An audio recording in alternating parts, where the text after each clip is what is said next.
ఈరోజు అయితే మసాలా బొరుగులు చేసుకుంటున్నాం అనమాట.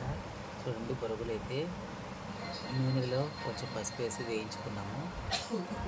సో కోసి పెట్టుకున్న ఉల్లిగడ్డలు, పచ్చిమిరపకాయలు, టమాటాలు 3 వేసేస్తున్నాం అనమాట.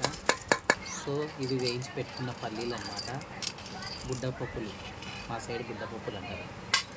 సో అలాగే తరిగి పెట్టుకున్న కొత్తిమీర, సో మన టేస్ట్కి తగ్గట్టు కొద్దిగా ఉప్పు, అలాగే కొద్దిగా కారం అన్నమాట.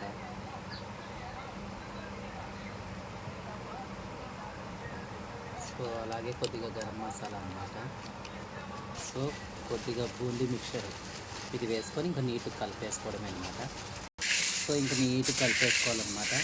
సో అన్నీ నీట్గా కలిపేసుకున్నాం కదా, ఇప్పుడు నిమ్మకాయ వేసేసి ఒకసారి మళ్ళీ నీట్గా కలుపుకున్నాం.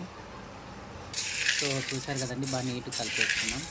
సో బొరుగులు అయితే ఇట్లా పొట్లాలలో కట్టి మన స్ట్రీట్లో అమ్ముతుంటారు కదా, రోడ్డు మీద బండి మీద అట్లా అనమాట. సో నేను ఇట్లా పొట్లాలు కట్టుకున్నాం. ఒక పొట్లం వచ్చి దీపమ్మకి, ఒక పొట్లం వచ్చి అఖిలకి, ఒకటి నాకి. సో రాని తిందరు, తిను. నువ్వు కలిపినావు కాబట్టి ఉప్పు కారం ఎట్టుందో నువ్వే చెప్పాలి ఇప్పుడు.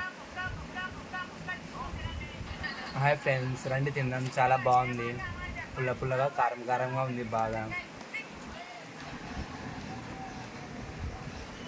ఆమెకు సరిపోలేదని గిన్నెలో వేసుకొని చూడండి.